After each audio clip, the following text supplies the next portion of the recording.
आज हम सामाजिक का पाठ्यक्रम संसाधन एवं विकास से संबंधित लघुतरात्मक क्वेश्चनों को देखने वाला हूँ। पहला प्रश्न, संसाधन से क्या अभिप्राय है? तो संसाधन किसे कहते हैं? जो भी चीज़ इंसानों का काम आसान कर दे वह संसाधन कहलाएगी। हमारे यहाँ पर्यावरण में उपलब्ध वे समस्त वस्तुएं जो हमारी आवश्यकताओं को पूरा करने में प्रयोग की जाती है और जिनको बनाने के लिए तकनीकी ज्ञान उपलब्ध है। जैसे आपको गर्मी लग रही है, आप पंखा चलाते हैं, संसाधन है। जो भी इंसानों का काम आसान करे संसाधन कहलाएगा। लेकिन पंखा बनाने के लिए टेक्नोलॉजी चाहिए, तो तकनीकी ज्ञान आवश्यक होना चाहिए। जो आर्थिक रूप से संभाव्य एवं सांस्कृतिक रूप से स्वीकार्य है, संसाधन कहलाती है। संसाधन का अर्थ केवल प्राकृतिक तत्व ही नहीं है, पितु मानवीय या सांस्कृतिक तत्व भी महत्वपूर्ण संसाधन होते हैं। इस प्रकार कोई भी वस्तु जो मानव के लिए उपयोगी हो अथवा उपयोगिता में सहायक हो, संसाधन कहलाती है। जैसे खनिज तेल, कोयला, जल, खनिज, प्राकृतिक वनस्पति, जीव जंतु आदि, तो ये भी संसाधन है। जैसे कोयला संसाधन है, लेकिन कोयले को निकालने के लिए अपने को टेक्नोलॉजी की आवश्यकता पड़ती है, तकनीक की आवश्यकता पड़ती है। तो समस्त वस्तुएं जो मानव के आवश्यकताओं को पूरा करती है, लेकिन उसके लिए अपने को क्या चाहिए? तकनीकी ज्ञान होना चाहिए उसको निकालने के लिए, तभी तो वो अपने यूज में आएगा। तो ऐसी चीज़ों को हम क्या कहते हैं? संसाधन। तो ये संसाधन की बेसिक डेफिनेशन है। अब दूसरा प्रश्न है, संसाधनों के वर्गीकरण के विभिन्न आधार कौन कौन से हैं? तो संसाधनों के वर्गीकरण के विभिन्न आधार, तो संसाधनों का वर्गीकरण किस आधार पर कर सकते हैं हम? तो पहला पॉइंट है इसमें, पहला पॉइंट है उत्पत्ति के आधार पर। तो उत्पत्ति कैसे होती है संसाधनों की? ये तो जैविक या अजैविक। तो उत्पत्ति के आधार पर संसाधन जैविक और अजैविक प्रकार के होते हैं। समाप्यता के आधार पर नवीकरणीय और अनवीकरणीय होते हैं। स्वामित्व के आधार पर कि भाई किसका अधिकार है, तो व्यक्तिगत, सामुदायिक, राष्ट्रीय एवं अंतर्राष्ट्रीय। इसका डिटेल में क्वेश्चन आगे है, उसमें देखेंगे। खाली कोई प्रकार डिस्कस कर रहे हैं। पॉइंट नंबर 4, विकास की अवस्था के आधार पर। तो विकास की अवस्था के आधार पर संभावी, विकसित, भंडार एवं संचित कोष। इस प्रकार से संसाधनों का वर्गीकरण 4 प्रकार से हम कर सकते हैं: उत्पत्ति के आधार पर, समाप्यता के आधार पर, स्वामित्व के आधार पर और विकास की अवस्था के आधार पर। ठीक है, नेक्स्ट क्वेश्चन है अपना नवीकरणीय और अनवीकरणीय। ये इंपॉर्टेंट क्वेश्चन है, नवीकरणीय और अनवीकरणीय। ठीक है, ये इंपॉर्टेंट क्वेश्चन है। नवीकरणीय किसे कहेंगे? तो नवीकरणीय में वो संसाधन आएंगे जिनका हम बार बार उपयोग कर सकते हैं। ठीक है, जैसे हम सौर ऊर्जा का उपयोग करते हैं, तो सूर्य की ऊर्जा कभी खत्म नहीं होने वाली, आप कितनी बार उपयोग करो। ठीक है, जल ऊर्जा का उपयोग करते हैं, पानी खत्म नहीं होने वाला। पवन ऊर्जा का उपयोग करते हैं, हवा चलना कभी बंद नहीं हो गई। तो ये जो सारे संसाधन हैं, ये कौन से संसाधन कहलाएंगे? नवीकरणीय योग्य, यानी कि जिनका बार बार हम उपयोग कर सकते हैं, बार बार नवीनीकरण कर सकते हैं इनका। ठीक है, दूसरा अंतर अनवीकरणीय में क्या आएगा? तो ये वे संसाधन है जो एक बार उपयोग करने के बाद नष्ट हो जाते हैं और दोबारा उपयोग संभव नहीं। इसमें कौन आएगा? देखो, इसमें आएगा अपना पेट्रोल, डीजल, गैस, कोयला, ये सब। आपने एक बार पेट्रोल का यूज़ कर लिया, दोबारा आप उपयोग नहीं कर सकते, वो खत्म हो जाएगा। ठीक है, दूसरा पॉइंट, ये पर्यावरण में प्रदूषण नहीं फैलाते हैं। क्योंकि प्रदूषण कैसे फैलाएंगे? इसमें जो भी आएगा कौन आएगा? सौर ऊर्जा आएगी, पवन ऊर्जा आएगी, तो इनसे पर्यावरण को कोई प्रदूषण नहीं होता। और अनवीकरणीय में ये पर्यावरण में प्रदूषण फैलाते हैं, फैलाएंगे से। कोयला जलाएंगे आप, हानिकारक गैसें निकलेगी। पेट्रोल जलाओ, डीजल जलाओ, गैस जलाओ, है ना, तो ये पर्यावरण में प्रदूषण फैलाते हैं, ये नहीं फैलाते हैं। ठीक है, और तीसरा अंतर हम उदाहरणों का लिख सकते हैं भी कौन कौन सी चीज़ें आएंगी? पवन ऊर्जा, पवन का मतलब हवा, जल, मृदा, वन, सौर ऊर्जा आदि नवीकरणीय योग्य संसाधन है, इनका हम बार बार उपयोग कर सकते हैं। और कोयला, खनिज तेल, प्राकृतिक गैस आदि कौन से संसाधन है? अनवीकरणीय योग्य संसाधन। इनका एक बार उपयोग करने के बाद दोबारा उपयोग संभव नहीं है। तो ये इंपॉर्टेंट क्वेश्चन है, नवीकरणीय और अनवीकरणीय में अंतर आपको ध्यान रखना है। ठीक है, नेक्स्ट क्वेश्चन हमारा, अंतर्राष्ट्रीय संसाधनों का अभिप्राय स्पष्ट कीजिए। अब अंतर्राष्ट्रीय संसाधन किसे कहेंगे? तो नाम से स्पष्ट है, अंतर्राष्ट्रीय का मतलब जिस पे किसी देश विशेष का अधिकार नहीं होगा, उसे बोलेंगे अंतर्राष्ट्रीय। तो पढ़ते हैं इसको, किसी देश की तट रेखा से, जैसे मान लो अपना ये भारत देश है, ठीक है, ये अपना भारत देश है, ठीक है, इसकी तट रेखा का मतलब समुद्र, इधर समुद्र नीचे, तो ये तट रेखा कहलाएगी। तो यहाँ से कितने तक? 200 मील। क्या लिख रखा है? 200 मील। तो अंतर्राष्ट्रीय किसी देश की तट रेखा से 200 समुद्री मील की दूरी से परे, इसके बार बार, परे का मतलब दूसरी ओर। तो ये जो सीमा है तट रेखा से 200 मील, तो यहाँ तक हो गया। यहाँ से फिर आगे का जो भी है सब, ठीक है, दूरी से परे खुले महासागरीय संसाधन अंतर्राष्ट्रीय संसाधन होते हैं। मतलब इस पर आगे जो है ना, इस पर किसी का भी अधिकार नहीं, किसी देश विशेष का अधिकार नहीं है। इस पर किसका अधिकार है?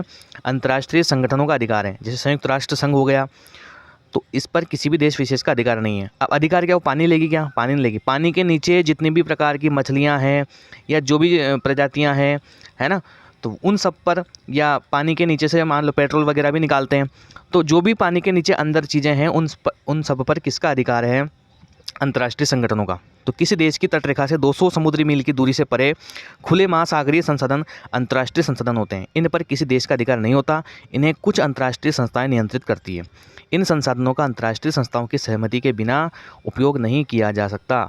ठीक है, मतलब यहाँ का जो भी है ना, इसका तो आप उपयोग कर सकते हैं, लेकिन इसके बाद 200 मील के बाद इनका उपयोग आप नहीं कर सकते। ठीक है, ये नियम बनाया हुआ। 200 समुद्री मील से जो दूसरी ओर के संसाधन हैं उनको क्या बोलेंगे हम? अंतर्राष्ट्रीय संसाधन। ठीक है, नेक्स्ट क्वेश्चन, मरुस्थलीय मृदा की कोई 2 विशेषताएं बताइए भाई। तो मरुस्थलीय मृदा की विशेषता बतानी है अपने को। अब देखो सिंपल सी विशेषताएं, ज़्यादा कोई विशेष विशेषताएं है नहीं इसकी, तो एक बार पढ़ने से याद हो जाएगी। पहला पॉइंट क्या है? मरुस्थलीय मृदा क्या? इन मृदाओं का रंग लाल और कैसा होता है? भूरा।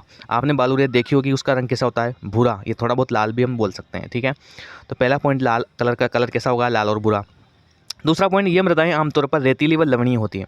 तो रेतीली तो है ही से, रेती होती है बालू तो, है ना। और लवणीय का मतलब थोड़ी सी, क्योंकि लवण की मात्रा होती है, नमक की मात्रा होती है इनमें थोड़ी सी। ठीक है, तो ये मृदाएं आमतौर पर रेतीली व लवणीय होती है। दूसरा पॉइंट इसका देखना, दूसरा पॉइंट इसका, शुष्क जलवायु एवं वनस्पति की कमी से इस मृदा में जलवाष्पन दर अधिक है। जलवायु शुष्क है क्योंकि पानी तो गिरता ही नहीं है मरुस्थल में, तो जलवायु कैसी है? शुष्क है। और वनस्पति की कमी, पेड़ पौधे भी नहीं है, की कमी से जो ये मिट्टी है इसमें जलवाष्पन की दर अधिक है। जलवाष्पन का मतलब ये पानी जल्दी सूख जाता है, इसमें जल का क्या हो जाता है? जल्दी से वाष्पन हो जाता है। तो ये तीसरा पॉइंट। चौथा पॉइंट, इस मृदा में ह्यूमस व नमी की मात्रा कम पाई जाती है। ह्यूमस का मतलब होता है पोषक तत्व, है ना। ह्यूमस की मात्रा कम है इसमें, पोषक तत्व कम है, इसलिए तो वहाँ पेड़ पौधे नहीं है रेगिस्तान में, क्योंकि वहाँ की मिट्टी इस प्रकार की है ही नहीं। तो इस मृदा में ह्यूमस व नमी की मात्रा क्या पाई जाती है? कम। नमी का मतलब पानी की मात्रा कम। पांचवा पॉइंट, यह मृदा अनउपजाऊ। देखो जिसमें ह्यूमस ही नहीं है वो मृदा कैसे रहेगी? अनउपजाऊ, मतलब उपजाऊ नहीं है।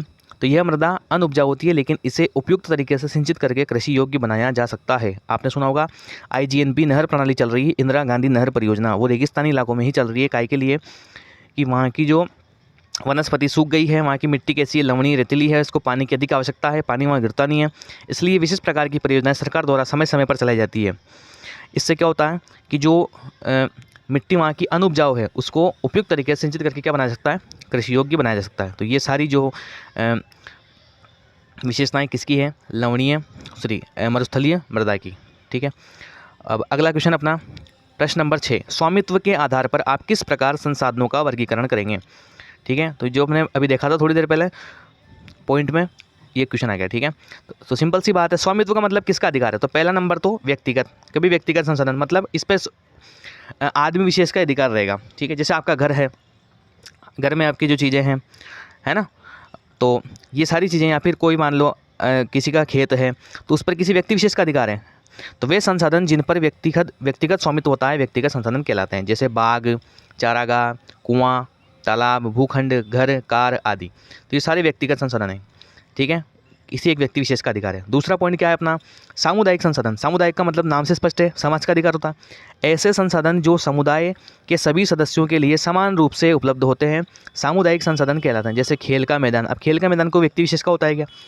पूरे गाँव के लोग खेलते हैं, गाँव के बच्चे खेलते हैं। चारागाह, चारागाह देखो इसमें भी आया था, है ना।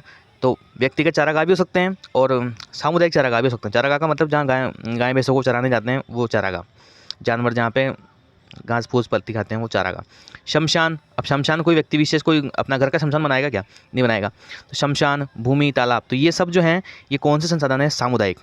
इस पर एक व्यक्ति विशेष का अधिकार नहीं होता, पूरे समुदाय का, समाज का अधिकार होता है। ठीक है, तीसरा पॉइंट है अपना राष्ट्रीय संसाधन, है ना। अपन थोड़ी देर पहले अंतर्राष्ट्रीय देखा था, ये कौन सा है? राष्ट्रीय। राष्ट्रीय का मतलब इस पर किसी देश विशेष का अधिकार होता है। वे सभी संसाधन जिन पर केंद्र अथवा राज्य सरकार का नियंत्रण होता है ना, राष्ट्रीय संसाधन कहलाते हैं। देश की राजनीतिक सीमाओं पर के अंतर्गत समस्त भूमि एवं 12 समुद्री मील दूर तक महासागरीय क्षेत्र एवं इसमें पाए जाने वाले संसाधनों पर संबंधित राष्ट्र का स्वामित्व होता है। अब इसको समझना आप कि ये 12 क्या है। जैसे अपना ये भारत है, ठीक है, ये समुद्री रेखा इसकी, ठीक है। अब इधर से यहाँ कहाँ तक? 12 मील तक। इधर से 12 मील तक की जितनी भी जगह है उस पर किसका अधिकार है? भारत देश का अधिकार है। मतलब अपने भारत देश के जो मछुआरे हैं, मछली पकड़ने जाते हैं, वो कहाँ तक जा सकते हैं? 12 मील तक वो मछली पकड़ सकते हैं। या भारत को कोई भी आर्थिक गतिविधि करनी है, पेट्रोल निकालना है, तेल निकालना है, या कोई परमाणु विस्फोट करना है, कोई मिसाइल का परीक्षण करना है, तो कहाँ तक छोड़ सकता है? इस 12 मील के दायरे तक वो छोड़ सकता है, क्योंकि यहाँ तक किसका अधिकार है? भारत का। और दूसरी बात, इससे भारत को कमाई भी होती है। क्या कमाई होती है? जैसे 12 मील तक की दूरी अपने भारत की 12 मील तक अपने भारत का अधिकार है, ठीक है। अब मान लो कोई समुद्री जहाज़ अपने यहाँ से गुजर रहा है, ठीक है, समुद्री जहाज़ अपने यहाँ से गुजर रहा है, ठीक है। अब समुद्री जहाज़ जब यहाँ से गुजर रहा है तो भारत उससे क्या लेगा, टैक्स लेगा। क्यों? क्योंकि भारत की सीमा से गुजर रहा है, ठीक है। तो भारत उससे क्या लेगा, टैक्स लेगा। तो इस प्रकार से भारत देश को यहाँ पर कमाई भी हो जाती है। जो भारत देश ही नहीं है पितु, जितने भी देश हैं सबकी अपनी अपनी सीमा निर्धारित है, वहाँ से कोई भी जलयान जाएगा तो वह उससे टैक्स लेगा, ठीक है। तो इस प्रकार से यहाँ कमाई भी होती है सरकार की। तो समझ गए आप राष्ट्रीय संसाधन किसे कहते हैं कि वे सभी संसाधन जिन पर केंद्र अथवा राज्य सरकार का नियंत्रण होता है राष्ट्रीय संसाधन कहलाते हैं। देश की राजनीतिक सीमाओं के अंतर्गत समस्त भूमि एवं 12 समुद्री मील दूर तक महासागरीय क्षेत्र एवं इसमें पाए जाने वाले संसाधनों पर संबंधित राष्ट्र का स्वामित्व होता है। भाई देश के जो अंदर का जो है ना मामला, वहाँ तो देश का अधिकार है ही सही, उसके अलावा पानी पर भी देश का अधिकार है। कहाँ तक? 12 मील तक, ठीक है। तो ये हो गया राष्ट्रीय। अंतर्राष्ट्रीय तो हम पढ़ ही चुके हैं पहले ही, तो मैं अंतर्राष्ट्रीय को दोबारा डिस्कस नहीं कर रहा हूँ, आपको पता है। अंतर्राष्ट्रीय कैसे कहेंगे, 200 समुद्री मील के आगे जितनी भी जगह है वो जो संसाधन है वो कौन से संसाधन कहलाएंगे? अंतर्राष्ट्रीय संसाधन, ठीक है। तो ये स्वामित्व के आधार पर हमने डिस्कस किया। प्रश्न नंबर 7 एजेंडा 21 क्या है, जो कि इंपॉर्टेंट क्वेश्चन है। देखो एजेंडा 21 किसे कहते हैं, इसके उद्देश्य बताइए। तो एजेंडा 21 में क्या देखते हैं, जून 1992 में 100 से अधिक देशों के राष्ट्राध्यक्षों का एक सम्मेलन ब्राज़ील के रियो डी जेनेरो शहर में अंतर्राष्ट्रीय, देखो एक तो आपको तारीख ध्यान रखनी है और 100 से अधिक देशों ने भाग लिया था वो ध्यान रखना है। और ये सम्मेलन कहाँ हुआ था? ब्राज़ील के रियो डी जेनेरियो शहर में हुआ था, ठीक है। अंतर्राष्ट्रीय पृथ्वी सम्मेलन के नाम से भी जाना जाता है इसको। इस सम्मेलन का उद्देश्य विश्व स्तर पर उभरते पर्यावरणीय खतरों को रोकना एवं सामाजिक आर्थिक समस्याओं का हल ढूंढना था। इसी सम्मेलन में एकत्रित नेताओं ने भूमंडलीय जलवायु परिवर्तन एवं जैविक विविधता के एक घोषणा पत्र पर हस्ताक्षर किए थे। यही घोषणा पत्र एजेंडा 21 के नाम से जानते हैं। मतलब कुल मिला के अपने को तारीख ध्यान रखनी है और कहाँ हुआ था वो ध्यान रखना है और लिखना है अपने को कि पर्यावरण को बचाने के उद्देश्य से सम्मेलन किया गया था। और वहाँ पे जो भी उन्होंने पॉइंट डिसाइड किए थे उस पर सभी राष्ट्राध्यक्षों ने हस्ताक्षर किए थे। और इस घोषणा पत्र को हम किसके नाम से जानते हैं? एजेंडा 21 के नाम से जानते हैं। रटना नहीं है अपने को, मतलब समझना है, उत्तर बन जाएगा। इस घोषणा पत्र का मुख्य उद्देश्य भूमंडलीय जलवायु परिवर्तन के खतरों को रोकना, जैविक विविधता, पर्यावरण संरक्षण के लिए उपाय करना एवं भूमंडलीय सतत पोषणीय विकास प्राप्त करना। अब सतत पोषणीय विकास क्या है, इसका आगे क्वेश्चन है, अभी देखते हैं। तो एजेंडा 21 का समझ गए, मतलब कुल मिलाकर पर्यावरण को बचाने के लिए 100 देश इकट्ठे हुए। कहाँ इकट्ठे हुए? ब्राज़ील के रियो डी जेनेरियो शहर में इकट्ठे हुए। कब इकट्ठे हुए? जून 1992 में इकट्ठे हुए। कितने देश इकट्ठे हुए? 100 से भी ज़्यादा इकट्ठे हुए। और उन सब ने मिलकर के एक निर्णय लिया कि भाई पर्यावरण को बचाएंगे। तो इस जो घोषणा पत्र था इसको हम क्या बोलते हैं? एजेंडा 21 बोलते हैं, ठीक है। अगला क्वेश्चन देखना, संसाधन नियोजन के विविध सोपान। तो संसाधन नियोजन, देखो इतना बड़ा क्वेश्चन है, बाकी इतना बड़ा जरूरी नहीं है, आप अपने मन से लिख सकते हैं। संसाधन नियोजन का मतलब होता है कि संसाधनों को नियोजित किस प्रकार से करें हम कि आने वाली जो अपनी भावी पीढ़ी है उसका भी उपयोग कर सके। जैसे सिग्नल पे बहुत सारे लोग क्या करते हैं, गाड़ी बंद नहीं करते हैं, सिग्नल रेड हो गया रुक जाते हैं, गाड़ी को बंद नहीं करते हैं। तो ऐसी कंडीशन में वो जो पेट्रोल है वो जल रहा है, अगर आप उसको उस जगह उस समय बंद कर दोगे तो आने वाली जो भावी पीढ़ी है उसका उपयोग कर पाएगी। एक तो मान लो अभी वर्तमान में अपने पास में 200 साल का कोयला बचा हुआ है। कितने साल का बचा हुआ है? 200 साल का। यदि हम उसका सीमित प्रकार से उपयोग करें, जहाँ ज़रूरत हो वहीं उपयोग करें, तो हो सकता है वो 200 साल का कोयला 250 साल चल जाए। तो आने वाली जो पीढ़ी है वो 50 साल उसका अधिक उपयोग कर पाएगी ना। इसका मतलब क्या है? आपको संसाधन को क्या करना है? नियोजित करना था। किस प्रकार से आप नियोजित कर सकते हैं ये अपने मन से भी लिख सकते हैं, इसमें कोई दिक्कत वाली बात नहीं है, ठीक है। तो मैं इस प्रश्न को स्किप कर रहा हूँ, आगे बढ़ रहा हूँ। इसके बाद भूमि निम्नीकरण को नियंत्रित करने के उपाय सुझाइए। अब भूमि निम्नीकरण का मतलब होता है कि जो अपनी मिट्टी है वो मिट्टी कैसे हो जाती है? अनउपजाऊ हो जाती है। तो वो अनउपजाऊ न हो, अच्छी पैदावार देती रहे, इसके लिए हम क्या उपयोग कर सकते हैं? तो देखो भूमि एक क्या है? महत्वपूर्ण संसाधन है जो भी अपने को मिल रहा है, धरती से मिल रहा है। इस संसाधन का उपयोग हमारे पूर्वज प्राचीन काल से करते आए हैं तथा भावी पीढ़ी भी इसी भूमि का उपयोग करेगी। हम अपनी मूल आवश्यकताओं का 95% से अधिक भाग भूमि से प्राप्त करते हैं, ठीक है। मानवीय क्रियाकलापों से न केवल भूमि का निम्नीकरण हो रहा है, निम्नीकरण का मतलब वही है भूमि खराब हो रही है ना, वरन भूमि को हानि पहुँचाने वाली प्राकृतिक शक्तियों को भी बल मिला है।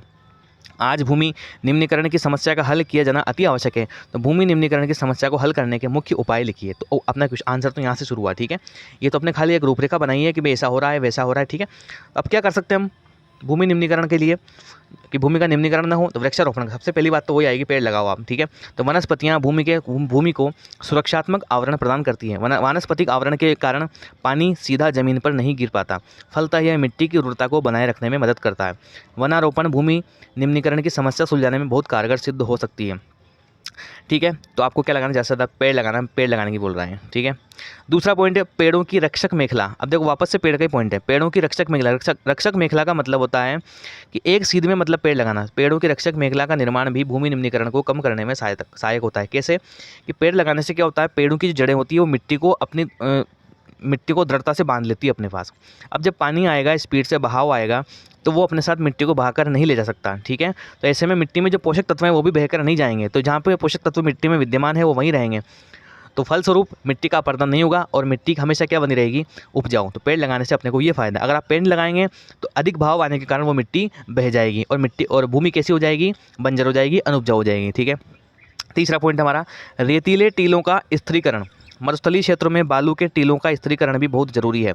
यह कार्य कांटेदार पौधों को लगातार किया जा सकता है। अब स्त्री देखो, रेतीले टीलों का स्थिरीकरण का मतलब, मरुस्थलीय क्षेत्रों में क्या होता है, धूल भरी आंधियाँ चलती है। अब जो जहाँ रेत है ना वो उड़ करके दूसरी जगह चली जाती है, फिर दूसरी जगह चली जाती है, तो मिट्टी एक जगह टिकती नहीं है। क्यों नहीं टिकती है, क्योंकि एक तो वो रेतीली मिट्टी है ना, और हल्की होती है, नमी की मात्रा उसमें होती नहीं। अगर गीली रहे मान लो तो वो उड़ नहीं सकती, वो सूखी रहती है। इसलिए क्या करते हैं वहाँ पर कांटेदार पौधे लगा देते हैं, क्योंकि मरुस्थलीय क्षेत्र में कांटेदार पौधे ही पाए जाते हैं। तो कांटेदार पौधे वहाँ पर लगा दिए जाते हैं, जिससे क्या होता है, वो अपने साथ मिट्टी को पकड़ के रखता है। इसलिए हम बोल रहे हैं रेतीले टीलों का क्या हुआ, स्थिरीकरण कैसे होता है, आप मरुस्थलीय क्षेत्रों में कांटेदार पेड़ों को लगा दो। तो कुल मिला के देखो तीनों ही जो पॉइंट है अपने पेड़ों से संबंधित ही आ रहे हैं ना, खाली उत्तर को जबरदस्ती बड़ा किया हुआ है। चौथा पॉइंट है औद्योगिक श्राव व कूड़े करकट की ठीक निकासी। मतलब उद्योगों से निकलने वाला जो भी हानिकारक पदार्थ है उसको ठीक जगह डालना चाहिए। कूड़ा करकट निकल रहा है या कोई भी रासायनिक गैस निकल रही है या कोई भी रसायन निकल रहा है, केमिकल निकल रहा है, उसको उद्योगों से निकलने वाला गंदा पानी, वन्य वर्जनीय पदार्थ भूमि निम्नीकरण के मुख्य कारण हैं। इसलिए औद्योगिक कचरे व जल को संशोधित करने के पश्चात ही विसर्जित करके जल और भूमि प्रदूषण कम किया जा सकता है। जनरली ये होता है कि जो भी प्लांट वगैरह, कारखाने वगैरह नदियों के आसपास लगते हैं, तो कारखाने वाले क्या करते हैं, उनके कारखानों से निकलने वाला जो भी दूषित चीज़ें होती हैं, चाहे रसायन हुआ, चाहे गंदा पानी हुआ, चाहे गैसें हुई, जो भी चीज़ें हैं, वो क्या करते हैं उस नदी नाले में डायरेक्ट पाइपलाइन के माध्यम से डाल देते हैं। ऐसे में क्या होता है, उस नदी नाले का पानी दूषित हो जाता है, उसमें रहने वाले जीव जंतु पर प्रतिकूल प्रभाव पड़ता है, और यदि उस नदी का पानी कोई पिएगा या उसमें नहाएगा तो उससे भी उसको समस्या हो सकती है। इसलिए चौथा पॉइंट ये है कि भाई जो उद्योगों से जो कूड़ा करकट निकल रहा है, हानिकारक रसायन निकल रहा है, उनको उचित प्रकार से है ना विसर्जित करना चाहिए, ताकि भूमि का जो प्रदूषण हो वो न हो, ठीक है। अब ये अपना हो गया। इसके बाद में नेक्स्ट क्वेश्चन है अपना, जलोढ़ मृदा का निर्माण कैसे होता है, ठीक है। जलोढ़ मृदा किसे कहते हैं, जो जल जिसमें जल को धारण करने की क्षमता अधिक होती है उसको जलोढ़ मृदा कहते हैं। पहले बात समझ लो आप। भारत में अधिकांश भूभाग पर जलोढ़ मृदा विस्तृत है। यह हिमालय की 3 महत्वपूर्ण नदी तंत्रों सिंधु, गंगा, ब्रह्मपुत्र द्वारा लाए गए निक्षेपों से बनी है। निक्षेपों का मतलब नदियों के साथ में जो बहका आएगा ना उसको निक्षेप बोलते हैं। पूर्वी तट के नदी डेल्टा भी जलोढ़ मृदा बनाते हैं। जलोढ़ मृदा की प्रमुख विशेषताएं इस प्रकार है। विशेषताएं याद रखनी है। जलोढ़ मिट्टी आपको सबसे अधिक उपजाऊ है और अधिक विस्तार वाली है।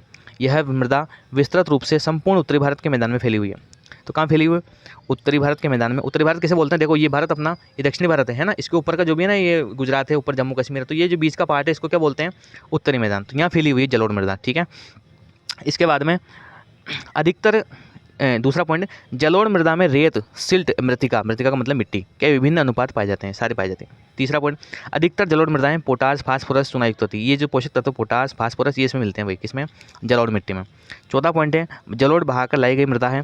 यह मृदा नदियों द्वारा बहाकर लाए गए निक्षेपों से बनती है। तो सब कोई सी भी मिट्टी बह कर ही आती है। ये पॉइंट दोबारा आ गया, देखो पहले भी लिखा हुआ है ना। ये देखो, ये मृदा विस्तृत रूप से संपूर्ण फैली हुई है और ये बहकर आती है ना। ये देखो सिंधु, ब्रह्मपुत्र द्वारा लाए गए निक्षेपों से ला करके बनती है ये मिट्टी। पांचवा पॉइंट है, कणों के आधार के अतिरिक्त जलोढ़ मिट्टी की पहचान उसकी आयु से भी की जाती है। आयु के आधार पर जलोढ़ मृदाएं 2 प्रकार की होती हैं, पुरानी जलोढ़ व नवीन जलोढ़। पुरानी जलोढ़ को बांगर, ये इंपॉर्टेंट क्वेश्चन है भाई आपका, ठीक है। ये भले इस पॉइंट में आया है लेकिन आपको याद रखना है कि बांगर किसे कहते हैं और खादर किसे कहते हैं। तो पुरानी जलोढ़ व नवीन जलोढ़, पुरानी जलोढ़ को बांगर एवं नवीन जलोढ़ को क्या बोलते हैं, खादर, ठीक है। तो बांगर मृदा में कंकर, तो हम कोई पूछा अपने से कि भाई खादर किसे कहते हैं, नवीन जलोढ़ मिट्टी को हम खादर कहते हैं और पुरानी जलोढ़ मिट्टी को हम क्या कहते हैं, बांगर। आप इस प्रकार से याद रख सकते हैं कि नवीन का मतलब जो नई चीज़ होगी उसको हम खाएंगे, समझ गए। नवीन जलोढ़ को क्या कहेंगे, खादर, और पुराने को क्या कहेंगे, बांगर, ठीक है। तो बांगर मृदा में कंकर ग्रंथियों की मात्रा अधिक होती है और खादर मृदा में बांगर मृदा की तुलना में अधिक बारीक कण पाए जाते हैं। तो ये इसका भी एक गुण हो गया। छठा पॉइंट है अपना, जलोढ़ मृदा में पेड़ पौधों का सड़ा गला अंश ह्यूमस बहुत अधिक मात्रा में पाया जाता है। ठीक है, ह्यूमस बहुत अधिक मात्रा में मिलता है तो उपजाऊ होती है वैसे भी ये मिट्टी की, तो ह्यूमस का लिख सकते हैं हम। देखो मन से लिख सकते हैं, मिट्टी में कौन कौन से गुण होते हैं। एक तो बारीक कण पाए जाते हैं, उपजाऊ होती है, कहाँ से बह करके आ रही है, कौन कौन से इसमें गुण पाए जाते हैं, कौन कौन से पोषक तत्व इसमें पाए जाते हैं, बस ऐसा करके हम उत्तर को बड़ा कर सकते हैं। रटना बिल्कुल भी नहीं है अपने को। और इसके बाद में देखो आप, सूखे क्षेत्रों की जलोढ़ मृदाएं अधिक क्षारीय होती हैं, इन मृदाओं का सही उपचार एवं सिंचाई करके इनकी पैदावार में वृद्धि की जा सकती है। तो ये 7 पॉइंट अपने किससे संबंधित हैं, जलोढ़ मिट्टी से संबंधित। तो ये पाठ का लघुतरात्मक क्वेश्चनों का सेशन अपना खत्म हो गया है। अब इसके छोटे छोटे क्वेश्चन और बच रहे हैं, तो वो भी हम एक ही वीडियो में कवर कर लेते हैं। देखो चलो, वीडियो थोड़ा सा लंबा जरूर हो रहा है, आप डबल स्पीड से देख सकते हैं, कोई दिक्कत नहीं। देखो संसाधन में विकास, अब पहला क्वेश्चन ऑब्जेक्ट क्वेश्चन है ना, ऑब्जेक्ट, क्योंकि 3 नंबर का पार्ट है, इसमें अबसद भी आ सकता है और थोड़ा सा बड़ा भी, बिल्कुल बड़ा क्वेश्चन ही आएगा इसमें से। पहला क्वेश्चन देखना आप, लोह है अयस्क का किस प्रकार का संसाधन है। तो लोह अयस्क किस प्रकार का है, अनवीकरणीय। आपने एक बार लोहे का उपयोग कर लिया है ना, आपने एक बार उपयोग कर लिया तो कर लिया, ठीक है। लोह अयस्क किस प्रकार का संसाधन है, अनवीकरणीय योग्य संसाधन है, ठीक है। इसके बाद में जो धरती से निकल गया ना, दोबारा लोहा बनेगा क्या धरती में। अब जो लोहा धरती के अंदर विद्यमान है वो आपने निकाल के काम में ले लिया, अब दोबारा काम में, दोबारा जो धरती से लोहा निकले, जो एक बार जो खत्म हो गया तो हो गया, दोबारा कहाँ से आ गया, नहीं आ सकता, दोबारा नहीं आ सकता, ठीक है। दूसरा पॉइंट है, ज्वारीय ऊर्जा निम्नलिखित में से किस प्रकार का संसाधन नहीं है। तो किस प्रकार का नहीं है, अचक्रीय। अचक्रीय का मतलब जिसका बार बार हम निर्माण नहीं कर सकते। ज्वारीय ऊर्जा किसे कहते हैं, देखो समुद्र में आती है, समुद्र में आता है ना ज्वार भाटा, तो ज्वार भाटा का मतलब समुद्र में ऊंची ऊंची लहरें आती है, उसको बोलते हैं ज्वारीय ऊर्जा। तो वो कौन सा संसाधन है, अचक्रीय। एक बार आपने काम में ले लिया तो दोबारा काम में नहीं आएगा। पंजाब में भूमि निम्नीकरण का निम्नलिखित में से मुख्य कारण क्या है। तो अधिक सिंचाई, अधिक सिंचाई। यह निम्नलिखित में से किस प्रांत में सीढ़ीदार खेती की जाती है। सीढ़ीदार खेती किसमें की जाती है, उत्तराखंड में। देखो सीढ़ीदार का मतलब होता है वहाँ की ज़मीन की समतल नहीं है, वहाँ की ज़मीन कैसी है, उबड़ खाबड़ है। तो उबड़ खाबड़ है, पथरीली ज़मीन है ना, तो वहाँ पे कौन सी खेती की जाती है, इस प्रकार सीढ़ीदार, इस प्रकार से, ठीक है। और विशेष रूप से किसकी खेती होती है, चाय की खेती होती है। चाय की खेती क्यों होती है, चाय की खेती में ज़्यादा पानी की आवश्यकता नहीं पड़ती, क्योंकि पानी आएगा ना, देखो वो धीरे धीरे बह जाएगा और रुकेगा ही नहीं, इसलिए इस प्रकार की खेती होती है सीढ़ीदार, विशेष रूप से पहाड़ी इलाकों में, ठीक है। अगला क्वेश्चन देखना, इनमें से किस राज्य में काली मृदा मुख्य रूप से पाई जाती है। तो काली मृदा कहाँ मिलती है, महाराष्ट्र में मिलती है। कहाँ मिलती है, ऐसे राजस्थान में मिलती है, पर मुख्य रूप से पूछा उसने तो कहाँ मिलती है, महाराष्ट्र में। उत्पत्ति के आधार पर संसाधनों को निम्नलिखित भागों में बांटा सकता है। तो आपको पता ही है, नवीकरणीय और अनवीकरणीय, ठीक है। अगला क्वेश्चन देखना, निम्न में से कौन अजैव संसाधन है। अजैव का मतलब देखो कौन सा, चट्टाने। चट्टाने जीवित है क्या, नहीं है। पशु जीवित है, मछलियाँ जीवित है, पौधे भी जीवित मानते हैं हम, तो अजैव कौन सा है, चट्टाने। नवीकरणीय योग्य संसाधन कौन से है। नवीकरणीय का मतलब जिसका बार बार उपयोग कर सकते हैं आप, तो ये सभी सारे हैं। देखो पवन ऊर्जा, जल, वन, है ना, सभी कभी खत्म नहीं होने वाले। अचक्रीय संसाधन क्या था, अचक्रीय का मतलब जिसका बार बार चक्रण संभव न हो। जीवाश्म ईंधन, जीवाश्म ईंधन में कौन आएगा, पेट्रोल, डीजल, कोयला, गैस, सारे जीवाश्म ईंधन कहलाते हैं, है ना। इनका उपयोग आप एक बार कर लेते हो, दोबारा उपयोग नहीं कर सकते, इसलिए कौन सा, ये अचक्रीय, इनका बार बार चक्रण संभव नहीं है। रियो डी जेनेरियो पृथ्वी सम्मेलन का आयोजन कब हुआ था, पता ही आपको, बड़ा क्वेश्चन देख लिया हमने, 1992 में हुआ था, ठीक है। अगला क्वेश्चन है, भूमि एक संसाधन है। भूमि किस प्रकार का संसाधन है भाई, तो भूमि एक प्राकृतिक संसाधन, कौन सा है, प्राकृतिक। जलोढ़ मृदा निम्न में से किस फसल की खेती के लिए उपयुक्त है। तो जलोढ़ मिट्टी जो है वो सभी के लिए, गन्ना, गेहूँ, चावल, सबके लिए उपयुक्त है। लाल पीली मिट्टी कहाँ पाई जाती है, लाल पीली मिट्टी दक्कन के पठारी क्षेत्र में पाई जाती है, लाल पीली मिट्टी। निम्न में से किस राज्य की लाल लेटेराइट मृदाएं काजू की फसल के लिए अधिक उपयुक्त है। पहले तो आपको ध्यान रखना, लेटेराइट मिट्टी में किसकी खेती होती है, काजू की, ठीक है। तो ये सभी है ना, इन सभी के लिए उपयुक्त है भाई। अगला, चादर अपर्दन के लिए निम्न में से कौन सा कारक उत्तरदायी है। कौन सा कारक, जल। चादर का मतलब होता है, देखो पानी की चादर चलती है ना, पानी जब बह करके आएगा तो अपने साथ मिट्टी को बहा कर ले जाएगा, उसको बोलते हैं चादर अपर्दन। तो उसके लिए कौन उत्तरदायी है, वो जल से होता है। पर्यावरण में पाए जाने वाले, अवरिक्त स्थान, पर्यावरण में पाए जाने वाले ऐसे पदार्थ या तत्व जिनसे मानवीय आवश्यकताओं की पूर्ति होती है, क्या कहते हैं, संसाधन कहते हैं। पता ही अपने को, देखो क्या कहते हैं, संसाधन कहते हैं, ठीक है। ये उत्तर लिखा हुआ है यहाँ पर। जून 1992 में ब्राजील के कौन शहर में, पता ही है, रियो डी जेनेरियो शहर में अंतर्राष्ट्रीय सम्मेलन हुआ था। भारत का कुल भौगोलिक क्षेत्रफल कितना है भाई, तो 32.8 लाख वर्ग किलोमीटर भारत का कुल भौगोलिक क्षेत्रफल है। रिक्त स्थान, शूमेसर द्वारा लिखित पुस्तक कौन सी है, तो स्माइल इन ब्यूटीफुल, ये पुस्तक का नाम या ध्यान रख लेना है। फसलों के बीच वृक्षों की कतारें लगाना क्या कहलाता है, रक्षक मेखला। अभी आया था रक्षक मेखला, है ना, रक्षक मेखला। फसलों के बीच वृक्षों की कतार लगाना, आपने फसल बो दी है, उसके बीच में वृक्ष लगा दो आप, उससे क्या होगा, जो मिट्टी है ना वो बंधी तक ही रहेगी, पानी आने पर बहकर नहीं जाएगी। तो ये रक्षक मेखला का मतलब है। अति लघुरात्मक क्वेश्चन देखो, संसाधनों को तत्वों या पदार्थों के निर्माण में सहायक कारकों के आधार पर कितने भागों में बांटा गया है। 2 भागों में, प्राकृतिक और मानवीय। प्राकृतिक का मतलब जो भगवान ने दिए हैं, मानवीय का मतलब जो इंसान ने डेवलप किया है, वो मानवीय संसाधन। अनवीकरणीय संसाधन के कोई 4 उदाहरण दीजिए। तो पता ही आपने, कोयला, खनिज तेल, यूरेनियम, प्राकृतिक गैस, पेट्रोल, डीजल, सब इसमें आ जाएगा। सतत पोषणीय विकास का क्या अर्थ है, देखो विकास का मतलब डेवलपमेंट। अब ये क्या बोल रहा है, पोषणीय विकास। पोषणीय विकास का मतलब ऐसा विकास जिससे पर्यावरण को नुकसान न हो। जैसे आपने फैक्ट्री लगा दी है ना, उससे अपन कोई भी चीज़ बना रहे हैं तो विकास तो हो रहा है, लेकिन उससे पर्यावरण को क्या हो रहा है नुकसान, हानिकारक गैसें निकल रही है। तो ऐसा विकास नहीं चाहिए अपने को कौन सा चाहिए, पोषणीय विकास। मतलब देखो इसका अर्थ क्या है कि विकास पर्यावरण को हानि न पहुंचाए और वर्तमान विकास की प्रक्रिया भविष्य की पीढ़ियों की आवश्यकताओं की अवहेलना न करे। तो कुल मिला के आपको ये ध्यान रखना कि ऐसा विकास जिससे पर्यावरण को कोई नुकसान न हो, ऐसा विकास क्या कहलाता है, सतत पोषणीय विकास कहलाता है। काली मिट्टी की विशेषताएं लिखनी है अपने को। तो काली मिट्टी कितने प्रकार की होती है, काली मिट्टी होती है अपनी, देखो विशेषताएं काली मिट्टी की। काली मिट्टी बहुत महीन कणों की बनी होती है, ठीक है। गर्म और शुष्क मौसम में इन मृदाओं में गहरी दरारें पड़ जाती है, आपने देखा होगा है ना, कहीं जाते हैं अपन जो मिट्टी में वो दरारें होती है बहुत बड़ी बड़ी, तो गर्मी में दरारें पड़ जाती है, जिससे इनमें अच्छी तरह वायु मिश्रित हो जाती है। दरारें पड़ती है ना, उसमें हवा जाती है, तो प्रत्येक वायु के प्रत्येक मिट्टी के प्रत्येक कण में वायु मिश्रित हो जाती है। तो ये काली मिट्टी की विशेषता है, नॉर्मल सी विशेषता है, कोई दिक्कत नहीं है। लेटेराइट मृदा भारत के किन क्षेत्रों में पाई जाती है, ये जो मिट्टी है कर्नाटक में, केरल में, तमिलनाडु में, आंध्र प्रदेश में, उड़ीसा में, पश्चिम बंगाल में क्षेत्र में पाई जाती है, ठीक है। आपको राज्यों के नाम याद रखने हैं। तो कर्नाटक, केरल, तमिलनाडु, के टी, आंध्र प्रदेश, उड़ीसा, पश्चिम बंगाल। काजू की फसल के लिए बताइए अपने को लेटराइट मिट्टी काम में आती है। भूस्खलन के लिए उत्तरदायी प्राकृतिक एवं मानवजनित कारक। भूस्खलन का मतलब होता है देखो धरती का खिसकना, चट्टानें बड़ी बड़ी चट्टानें खिसक जाती है, तो कौन कौन से कारण है, प्राकृतिक कारक तो पवन है ना, मान लो तेज आंधी तूफान आएगा तो उससे।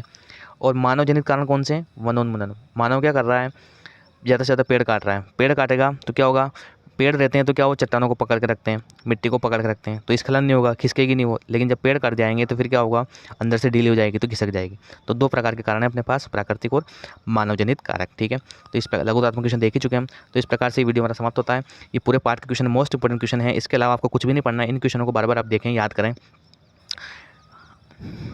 धन्यवाद।